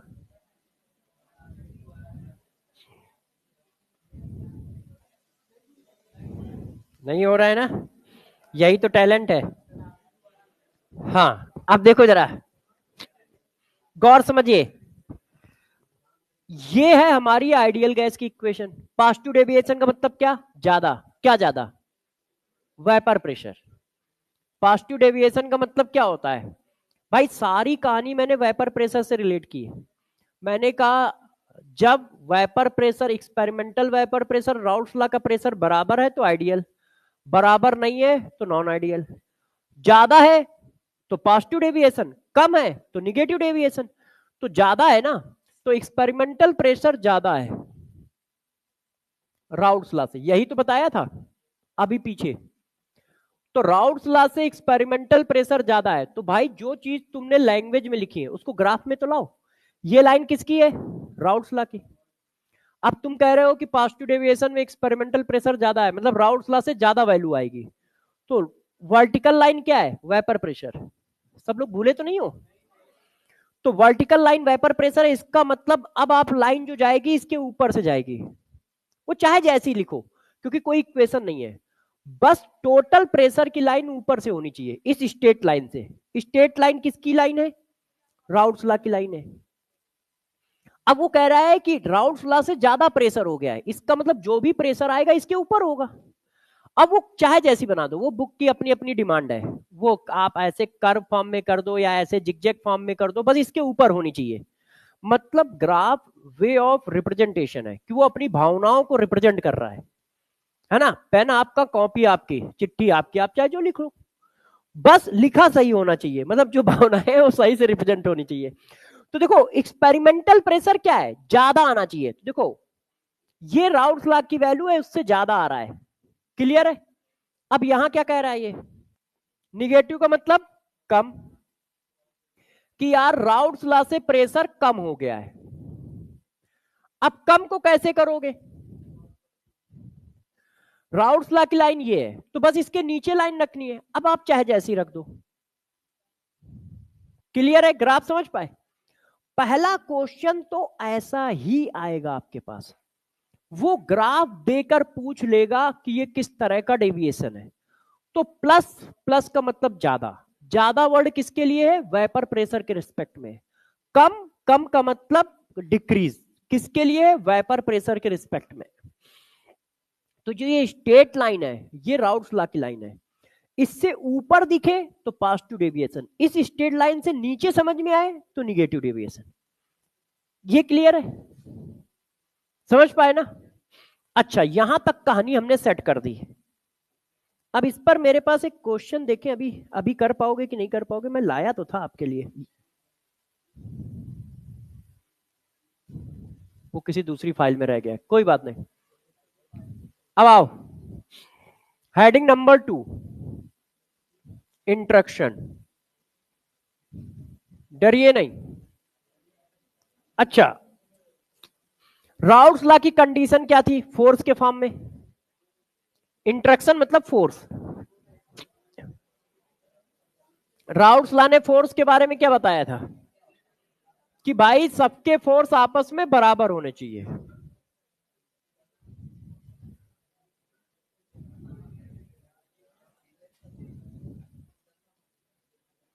सही है? राउल्ट्स लॉ ने यही बताया था ना। अच्छा, अब गौर समझिए, पॉजिटिव टर्म पॉजिटिव टर्म किसके लिए आया है? प्रेशर के लिए। प्रेशर ज्यादा, अब यदि प्रेशर ज्यादा है तो फोर्स कैसा होना चाहिए? कम, क्योंकि फोर्स और प्रेशर इनवर्सली प्रोपोर्शनल होता है, पहली क्लास में पढ़ाया था, ध्यान है सबको? कि यदि मॉलिक्यूल के बीच में फोर्स ज्यादा होगा तो वेपर कम बनेगी, और वेपर कम बनेगी तो वेपर का प्रेशर कम आएगा। तो आप कह रहे हो पॉजिटिव, पॉजिटिव का मतलब ज्यादा, क्या? Vapour pressure. तो वेपर प्रेशर ज्यादा है तो फोर्स क्या आना चाहिए? कम। इसका मतलब सॉल्यूशन का फोर्स, आवाज नहीं करो नहीं तो मैं भूल जाऊंगा जितना याद करके आया हूं, तुम्हारी तरह टैलेंट थोड़ी ना है। अब देखो सॉल्यूशन का जो फोर्स है वो क्या होगा? कम होगा, है कि नहीं? प्रेशर ज्यादा, पॉजिटिव टर्म किसके रिस्पेक्ट में आया? वेपर प्रेशर के रिस्पेक्ट में। आपने कहा वेपर ज्यादा तो फोर्स कम। अब किसका कम? भाई आप सॉल्यूशन का वेपर प्रेशर निकाल रहे हो ना एक्सपेरिमेंट से, तो सॉल्यूशन का फोर्स कम होना चाहिए, और प्योर लिक्विड का फोर्स हमेशा बराबर होगा दोनों का। अच्छा, अब यहां निगेटिव का मतलब वेपर प्रेशर कम, वेपर प्रेशर कम तो फोर्स ज्यादा, इसका मतलब फोर्स ज्यादा होगा किसका, सॉल्यूशन का।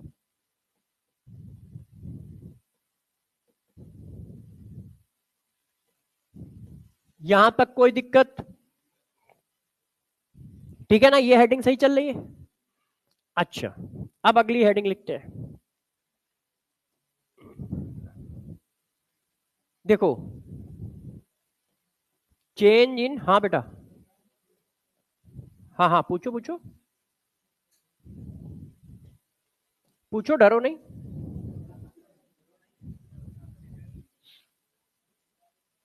हाँ बेटे, हाँ कोई पूछ रहा है इधर से, हाँ पूछ लो पूछ लो। शर्माओ नहीं, ऐसी क्या बात है, कोई ऐसी बात थोड़ी पूछ रहे हो जिसमें शर्म आनी चाहिए, सब्जेक्ट पूछ रहे हो। यदि कोई ऐसी बात पूछ रहे हो तो अभी मत पूछो, बाद में पूछ रहे। क्या हुआ,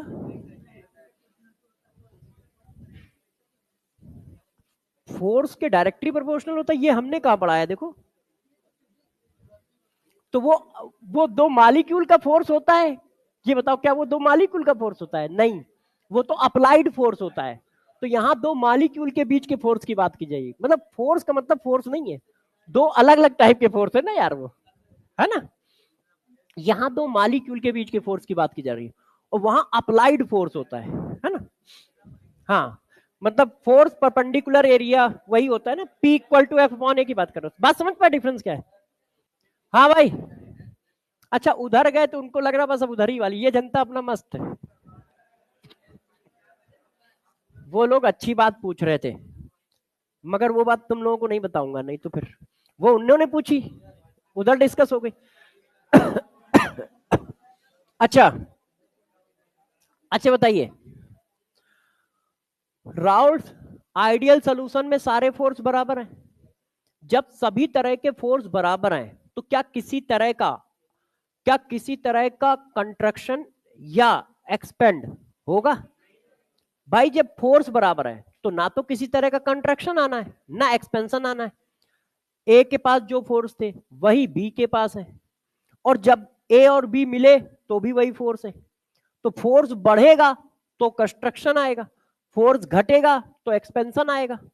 ऐसा कुछ हो ही नहीं रहा यहाँ, फोर्स बढ़ रहा है घट रहा है नहीं, बराबर है। तो इसका मतलब ना तो कंट्रक्शन आया ना एक्सपेंशन आया, तो चेंज कितना होगा, जीरो, वैल्यूम में कोई चेंज नहीं। तो डेल्टा वी की वैल्यू कितनी आई, जीरो। अब यहां बताओ फोर्स क्या है, कम हो रहा है, पॉजिटिव का मतलब प्रेशर ज्यादा, प्रेशर ज्यादा तो फोर्स कम, और फोर्स कम होगा तो एक्सपेंड होगा ना। भाई अट्रैक्शन की वजह से पास आते हो ना, है कि नहीं, और कम अट्रैक्शन है तो कम पास आओगे। तो इसका मतलब क्या हुआ, देखो एक्सपेंशन हो रहा है तो क्या हुआ, पॉजिटिव। थोड़ा सा समझा देता हूं, फोर्स कम हो रहा है, पॉजिटिव का मतलब प्रेशर ज्यादा, प्रेशर ज्यादा तो फोर्स कम। अब फोर्स कम होगा तो मॉलिक्यूल क्या करेंगे, एक्सपेंड करेंगे, क्योंकि ये जितने भी फोर्स है सब अट्रैक्शन फोर्स है। तो मॉलिक्यूल क्या करेंगे, एक्सपेंड करेंगे, और एक्सपेंड करेंगे तो वैल्यूम क्या होगा, बढ़ेगा। तो चेंज इन वैल्यूम कैसा आएगा, पॉजिटिव।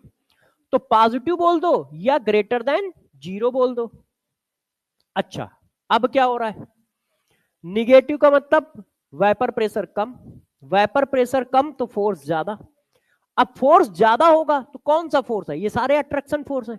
तो अट्रैक्शन फोर्स बढ़ेगा तो मॉलिक्यूल क्या होगा, कंट्रैक्ट होगा, और कंट्रैक्शन होगा तो चेंज इन वैल्यूम निगेटिव। तो डेल्टा वी की वैल्यू निगेटिव, मतलब लेस देन जीरो, ठीक। अच्छा, अब देखो fourth number heading, change in enthalpy. यहां पर मुझे थोड़ी सी तकलीफ होगी बताने में, क्योंकि इंथैल्पी आप लोगों ने पढ़ी नहीं है, थर्मोडायनेमिक्स का टॉपिक है। देखो, चेंज इन इंथैल्पी का मतलब क्या है, सिंपल लैंग्वेज में, आप दो लिक्विड को मिला रहे हो, दो लिक्विड को मिला रहे हो तो फोर्स में चेंजेस आ रहा है, फोर्स में चेंजेस आएगा तो या तो वो एनर्जी रिलीज करेंगे या एनर्जी गेन करेंगे, है कि नहीं। फोर्स फॉर्म होगा तो एनर्जी रिलीज होती है, फोर्स ब्रेक होगा तो एनर्जी हमेशा देनी पड़ती है। अब गौर से समझिएगा, जितना फोर्स था उतना ही फोर्स है, तो इसका मतलब ना तो फोर्स में देने में एनर्जी ज्यादा गई ना निकली। भाई जितना फोर्स था उतना ही फोर्स फॉर्म हो रहा है। तो सपोज करो मैंने इसको ब्रेक किया, 10 जूल एनर्जी दी, इसको ब्रेक किया 10 जूल दी, तो इसको फॉर्म किया 10 जूल निकली। तो जितनी देनी पड़ी उतनी निकली, तो चेंज कितना आया? 0। इसको ब्रेक क्यों करोगे? ए ब्रेक होगा तो अभी तो ए भी फॉर्म होगा। समझ तो पा रहे हो ना? ब्रेक करने में 10 जूल दी, ब्रेक करने में 10 जूल दी और फॉर्म हुई 10 जूल, तो बराबर क्या आया? 0। और ऐसा क्यों कह रहा हूं? क्योंकि जितना फोर्स ब्रेक कर रहे हो उसी स्ट्रेंथ का फोर्स फॉर्म भी कर रहे हो। ये देखो सारे बराबर फोर्स है, सारे बराबर फोर्स है। क्लियर है? तो चेंज इन एनर्जी क्या आया? 0। जितनी दी उतनी ही निकल गई। अब यहां आ जाओ, अब आप पकड़िएगा। आपने जो ब्रेक कर रहे हो भाई, ए और ए के बीच का फोर्स ब्रेक होगा, बी और बी के बीच का फोर्स ब्रेक होगा, तो देनी पड़ेगी। तो आप क्या कर रहे हो? दे ज्यादा रहे हो और निकल कम रही है, क्योंकि ये फोर्स वीक है, ये स्ट्रांग फोर्स है ना। तो मैंने दी ज्यादा निकली कम, तो रिजल्ट क्या आएगा? देना। और एंडोथर्मिक का मतलब पॉजिटिव साइन। आपने क्या किया? स्ट्रांग फोर्स ब्रेक किया तो एनर्जी ज्यादा दी, और जो फॉर्म हुआ वो वीक है, निकली कम, तो रिजल्ट क्या आया? देना। देना का मतलब एंडोथर्मिक। तो इसका मतलब ये क्या होगा?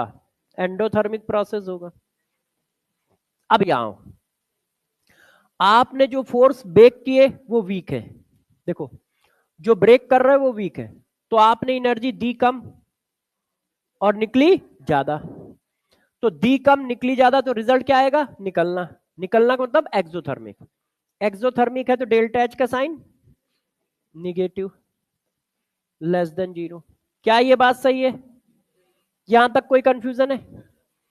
अच्छा, अब हम लोग और आगे चलते हैं, बस अब 2 रह गई हैं हेडिंग।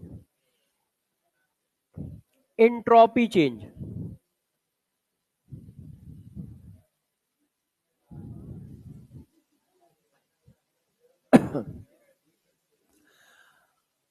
एक मिनट सुन लो, एंट्रोपी के बारे में बता दे। अरे भाई हमें भी बोल लेने दो, तुम ही लोगों की आवाज आती रहेगी तो हम कैसे बोलेंगे? जब भी किसी को मिलाओगे तो इंट्रोपी हमेशा बढ़ती है, चाहे गैस को आपस में मिलाओ, चाहे सॉलिड को आपस में मिलाओ, चाहे लिक्विड को आपस में मिलाओ, मिलाने से इंट्रोपी हमेशा बढ़ती है। बस डिफरेंस क्या होगा? आपने 2 लिक्विड को मिलाया तो इंट्रोपी हमेशा बढ़ेगी, मगर कितनी बढ़ेगी उसकी वैल्यू अलग अलग हो सकती है। आपने 2 लिक्विड को मिलाया तो इंट्रोपी हमेशा बढ़ेगी, मगर कितनी बढ़ेगी उसकी वैल्यू अलग अलग हो सकती है।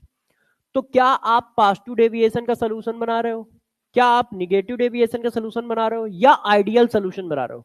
सब में 2 लिक्विड को मिला रहे हो, तो इसका मतलब तीनों के तीनों केस में इंट्रोपी चेंज कैसा आएगा? पॉजिटिव।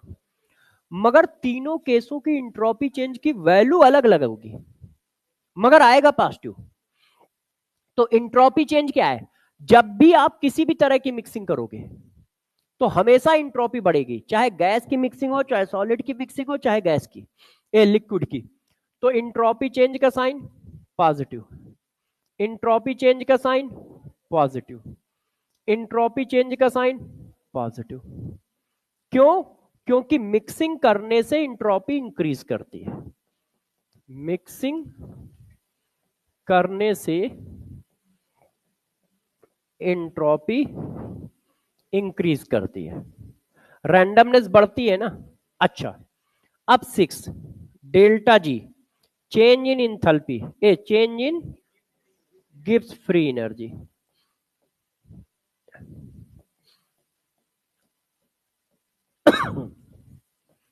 अब देखो डेल्टा जी की वैल्यू, पॉजिटिव डेविएशन में भी सोल्यूशन बनना है, निगेटिव डेविएशन में भी सोल्यूशन बनना है, और आइडियल में भी सोल्यूशन बनना है। सोल्यूशन तो बन ही रहा है, इसका मतलब प्रोसेस तो हर बार स्पॉन्टेनियस है ही, बस प्रोसेस स्पॉन्टेनियस के साथ साथ प्रोसेस थोड़ा अलग अलग है।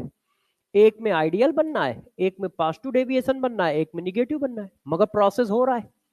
सोल्यूशन बनना है तो डेल्टा जी कैसा होगा? निगेटिव। क्योंकि प्रोसेस हो रहा है। तो डेल्टा जी इसका भी निगेटिव, इसका भी निगेटिव और इसका भी निगेटिव। तो डेल्टा जी तीनों का निगेटिव होगा क्योंकि तीनों स्पॉन्टेनियस प्रोसेस है, तीनों में सोल्यूशन बनना है। और यदि सोल्यूशन बनना है तो डेल्टा जी की वैल्यू कैसी होगी? निगेटिव होगी। अब जरा देखो यार बच्चों, 7वीं नंबर की हेडिंग, एजियोट्रोपिक मिक्सचर क्या होते हैं? बस लास्ट एंड फाइनल हेडिंग।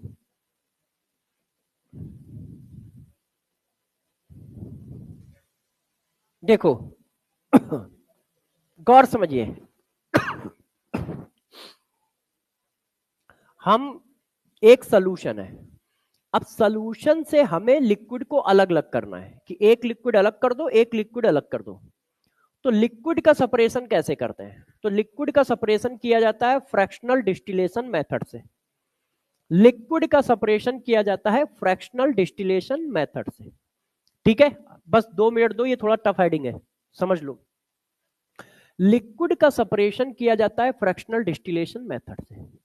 दोनों लिक्विड के बॉइलिंग पॉइंट में बहुत ज्यादा डिफरेंस होता है, तो हम जब उसको हीट करते हैं तो जिसका बॉइलिंग पॉइंट कम होता है उसकी वेपर ज्यादा बनती है। ठीक है, तो सपोज करो ए और बी लिक्विड थे, ए लिक्विड का बॉइलिंग पॉइंट कम है तो उसकी वेपर बहुत बनेगी। तो 10,000 मॉलिक्यूल वेपर के बने, उसमें ए के 9,000 है और बी के 1,000 है। इसको बाहर निकाला, ठंडा कर लिया।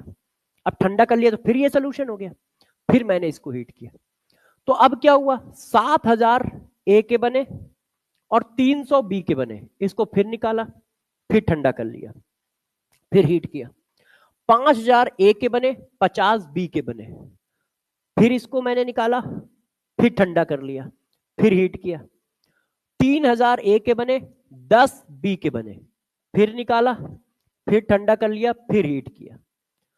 2,000 ए के बने, बी के 0 बने। ये देखो अलग हो गया। अब इसको निकाल के ठंडा किया तो सिर्फ ए आया। अब ये सर्किल बार बार करते रहेंगे, इस तरह से फ्रैक्शनल डिस्टिलेशन चलता रहता है।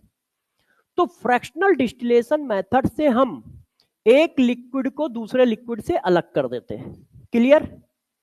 तो देखो जो आइडियल सोल्यूशन होते हैं वो 100% अलग अलग हो जाते हैं। तो जरा देखिए, गौर सुनिएगा, ideal solution 100% separated by fractional distillation method। Ideal solution को हम 100% सेपरेट कर लेते हैं फ्रैक्शनल डिस्टिलेशन मेथड से, इसीलिए इनको कहा जाता है non azeotropic mixture. So ideal solution called non azeotropic mixture. मतलब इनको हम एजियोट्रोपिक मिक्सचर नहीं कहते हैं, इनको हम एजियोट्रोपिक मिक्सचर नहीं कहते हैं। किसको नहीं कहते हैं? आइडियल सोल्यूशन को। क्यों? क्योंकि ये 100% सेपरेट हो जाते हैं फ्रैक्शनल डिस्टिलेशन मेथड से।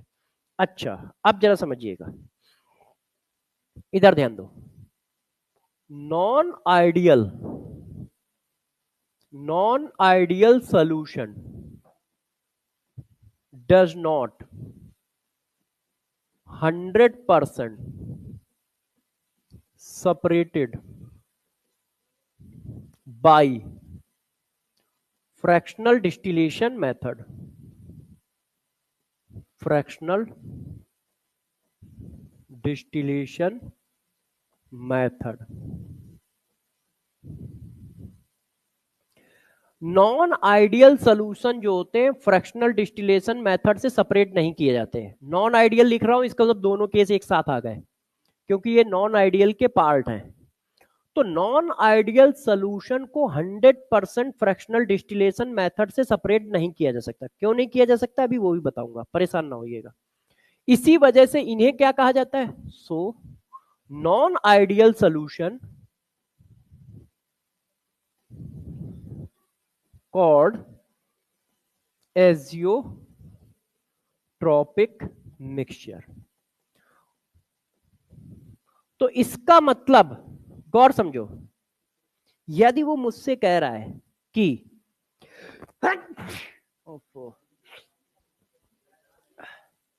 यदि वो मुझसे कह रहा है कि एजियोट्रॉपिक मिक्सचर सेलेक्ट करो, इसका मतलब अरे बाप रे,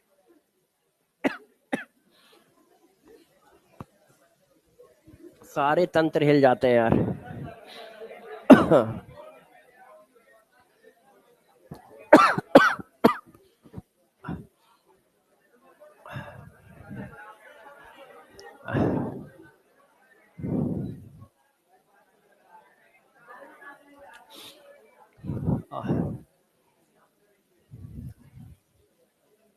हाँ देखो, आवाज नहीं करो।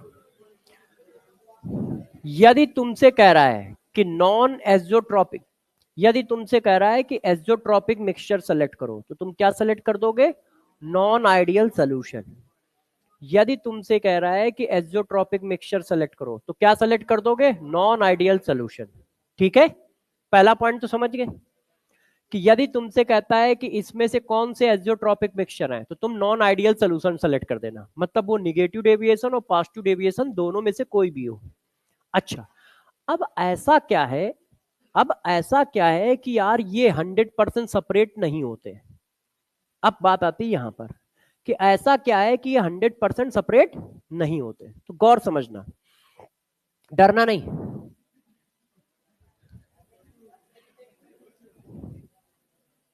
देखो,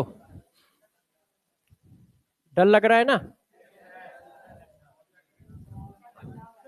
अभी थोड़ी देर बाद डर नहीं लगेगा। देखो, रीजन समझो।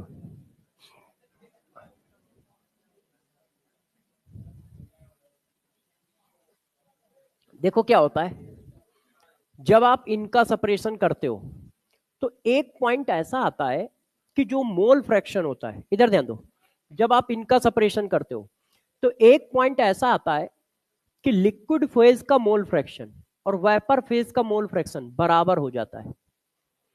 लिक्विड फेज का मोल फ्रैक्शन यदि उसी के वेपर फेज के मोल फ्रैक्शन के बराबर हो जाता है। ये देखो, आवाज नहीं करो यार। एक पॉइंट ऐसा आएगा, सेपरेशन करते करते एक पॉइंट ऐसा आता है कि लिक्विड फेज का मोल फ्रैक्शन वेपर फेज के मोल फ्रैक्शन आपस में बराबर हो जाते हैं। और जब ऐसा होगा तो जरा देखना क्या होगा, ऐसा होगा तो वेपर प्रेशर कांस्टेंट हो जाएगा। क्यों? मोल फ्रैक्शन की वैल्यू चेंज ही नहीं हो रही है, बराबर हो गए ना। तो सारा का सारा लिक्विड जो होता है उसी बॉइलिंग पॉइंट पर वेपराइज हो जाता है। अब सारा लिक्विड वेपराइज हो गया, तो जो कंपोजिशन यहां वही कंपोजिशन वहां। सेपरेशन कैसे हुआ? सेपरेशन करते करते, सेपरेशन करते करते एक जगह ऐसी आएगी जहां पर लिक्विड फेज का मोल फ्रैक्शन वेपर फेज का मोल फ्रैक्शन बराबर हो जाएगा। और जब ऐसा होता है तो क्या होता है कि सारा का सारा लिक्विड वेपराइज हो जाता है। अब जब सारा का सारा लिक्विड वेपराइज हो गया तो सेपरेशन होगा ही नहीं। क्यों? जो मोल फ्रैक्शन लिक्विड फेज में वही मोल फ्रैक्शन वेपर फेज में। तो सेपरेशन तो तब होता है जब लिक्विड फेज का मोल फ्रैक्शन अलग हो और वेपर फेज का मोल फ्रैक्शन अलग हो। तो नॉन आइडियल सोल्यूशन में क्या होता है, एक ऐसा पॉइंट आता है जहां पर वेपर फेज का मोल फ्रैक्शन और लिक्विड फेज के मोल फ्रैक्शन बराबर हो जाते हैं। उस जगह के बाद सेपरेशन होना खत्म हो जाता है, क्योंकि वहां पर क्या होता है, पूरा का पूरा लिक्विड वेपर फेज में कन्वर्ट हो जाता है। उसी बॉइलिंग पॉइंट पे पूरा का पूरा लिक्विड वेपर फेज में कन्वर्ट हो जाता है, और इसको कहा जाता है constant at constant boiling point. गौर सुनिएगा, डरिएगा नहीं। मतलब अब नया बॉइलिंग पॉइंट नहीं आएगा, इसी बॉइलिंग पॉइंट पर पूरा का पूरा लिक्विड वेपर फेज में चला जाएगा। अब पूरा का पूरा लिक्विड जब वेपर फेज में चला जाता है तो उसको कहा जाता है कांस्टेंट बॉइलिंग पॉइंट। अब जब केस ये होगा तो वेपर क्या है, ज्यादा, तो बॉइलिंग पॉइंट क्या होगा, कम। तो इसको कहा जाता है minimum, minimum constant boiling point azeotropic mixture. Positive deviation वाले को क्या कहते हैं? Minimum constant boiling point azeotropic mixture. क्यों? वेपर प्रेशर ज्यादा है तो बॉइलिंग पॉइंट मिनिमम आएगा। अब इसको क्या कहेंगे?